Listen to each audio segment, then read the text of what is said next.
नमस्कार, Ram Ram, good morning. गुढीपाडव्याच्या हार्दिक हार्दिक शुभेच्छा. तसेच मराठी नवीन वर्षाच्या तुम्हा सर्वांना हार्दिक हार्दिक शुभेच्छा. आज आपण बालिंगा ते गगनबावडा ट्रकातनं प्रवास करणार आहे. ते आज आपण चला तर आज आपण ट्रकातनं प्रवास करूया.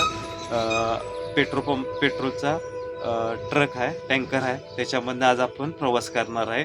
बालिंगा टू गगनबावडा यामध्ये येणारे सर्व गावं तुम्हाला आज दाखवतो. तसेच गगनबावडा किती निसर्ग सौंदर्याने परिपूर्ण भरलेला आहे आज आपण या ब्लॉकमध्ये बघणार आहे. निसर्गाचे सौंदर्य आज आपण याच्यामध्ये बघणार आहे. तर चला मग आज जाऊया बालिंगा टू गगनबावडा प्रवास ट्रकातनं.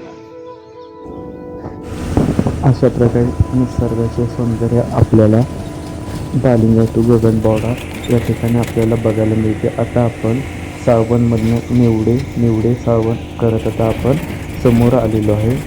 अशा प्रकारे हे बघा, या प्रकारे आपल्याला आजूबाजूचे दृश्य आपल्याला इथे बघायला मिळतात. समोरून आता लातूर कणकवली बस आलेली आहे. त्याच्या पाठोपाठ एक HP पेट्रोल पंपचा एक टँकर आहे. तसेच त्याच्या पाठून एक बस येत आहे. बघूया ती बस आता कुठली आहे. गगनबावडा मुरुड ही बस आहे. आता आपण चाललेलो आहे. या प्रकारे बघा, हे आपल्याला आता गुढीपाडव्याच्या ह्याची आता लगबग आपल्याला इथे बघायला मिळते. आता मार्गे रावणवाडी वगैरे आपल्याला कोदी वगैरे हा तिकडे जाण्यासाठी हा रस्ता आहे. मामा आता टू व्हीलरवरून आलेले आपल्याला इथे बघायला भेटतं. समोर आपल्याला सूर्यफुलाची झाडं सनफ्लावर याची आपल्याला इथे झाडं बघायला भेटतं फुललेले, आणि सकाळचे दृश्य किती छान दिसते हे आपल्याला इथे जाणवत आहे. हे बघा, या प्रकारे आपल्याला बघायला मिळते. सगळ्यांच्या आता गुढीपाडवा घरामध्ये आपल्या दारात उभी करण्यासाठी सगळ्याची लगबग आहे. त्याच्यामुळे आपल्याला आता रस्त्यावरती माणसांची वर्दळ कमी दिसत आहे. आता आपण गगनबावड्याच्या दिशेने जात आहे. हॉटेल ब्रदर्स आपल्याला इथे बघायला मिळत आहे. हे बघा, या प्रकारे आपल्याला सनफ्लावर वगैरे आपल्याला इथे बघायला मिळत आहे. खूप छान असे दृश्य आपल्याला आत्ता बघायला मिळत आहे. सकाळी थोडासा पाऊस पडला होता इकडे आपल्या कळीच्या समोर बालिंगा ते कळी या दरम्यान थोडा पाऊस पडला होता. त्याच्यामुळे थंड वातावरण वगैरे आपल्याला इथे जाणवत आहे. आता आपण बरोबर सावण कॅन्टीन इथे आलेलो आहे.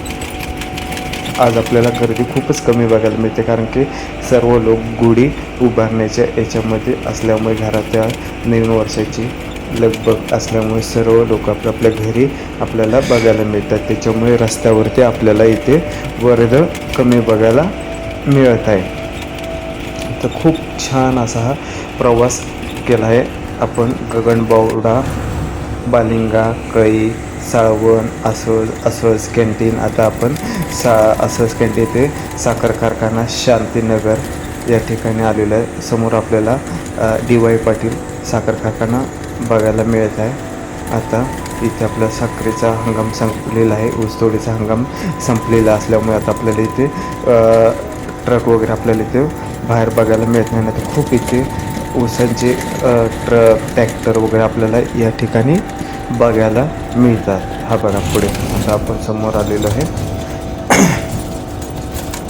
या प्रकारे आता आपण गगनबावड्यातून खाली उतरत आहे. गगनबावडा, हे बघा गगनबावडाचा घाट पण आता आपण आलेलो गगनबावड्याच्या घाटात. खूप छान असे निसर्गरम्य ठिकाण म्हणायला गेलं तर आपल्याला गगनबावडा हे बघा घाट आहे. घाटात आपल्याला बघत आहे, त्या घाटाचे दृश्य दिसत आहे. आणि आपल्याला इथे समोर माकड पण दिसतील बघा, वाट बघत बसले, कोण काय खायला वगैरे टाकतं काय वगैरे याची वाट बघत इथे माकड पण आपल्याला इथे बघायला मिळतात. आपण घाटाच्या वरच्या मोठा एक जो टर्न आहे एकदम धोकादायक वर, इथे आता आपण आलेलो आहे. आता आपण इथून खाली गेल्यानंतर आपल्याला समोर रस्ता वगैरे खूप मस्त वाटते. हे पावसाळ्यामध्ये तर बघायलाच नको. इथे आपल्याला चारी बाजूला हिरवळ वगैरे आपल्याला इथे भेटते. तसे निसर्गाचे रम्य असे ठिकाण, धुकं पावस तसेच धबधबे आपल्याला या ठिकाणी बघायला मिळते. समोर गगनगिरी मठ आपल्याला दिसत आहे बघा. समोर गगनगिरी मठ हा दिसत आहे. आता आपण घाटामध्ये असल्यामुळे आता आपण पुढच्या नेक्स्ट ट्रिपमध्ये आपण आता गगनबावड्याला एकदा जाऊन येऊया. म्हणजे गगनगिरी मठ पण तुम्हाला दाखवायचं आहे. आपण एकदा भटकंतीमध्ये गगनगिरी मठ पण बघणार आहोत. हा समोर किती मस्त असा डोळ्याची पार नाही फिटेल असा हा मठ आपल्याला इथून दिसत आहे. हे बघा. आता आपण बरोबर घाटाच्या मध्यवर्ती ठिकाणी आलेलो आहे. आज आपण बालिंगा टू गगनबावडा घाट असा हा प्रवास टँकरमधनं करत आहे. पाठीमागे आपल्याला बघा ट्रॅव्हल्स वगैरे आलेले आपल्याला इथे दिसत आहे. पाठीमागे गेले. हे अशा प्रकारे आता खूप छान असे हे वातावरण आपल्याला बघायला मिळत आहे. आता आपण चेकपोस्ट गगनबावडा येथील चेकपोस्टवरती आलेलो आहे. तसे करू ग्रामपंचायत अशा प्रकारे आज भटकंतीमध्ये आपण गगनबावड्यावरती करू असा प्रवास केलेला. धन्यवाद. भेटू पुढील भागामध्ये.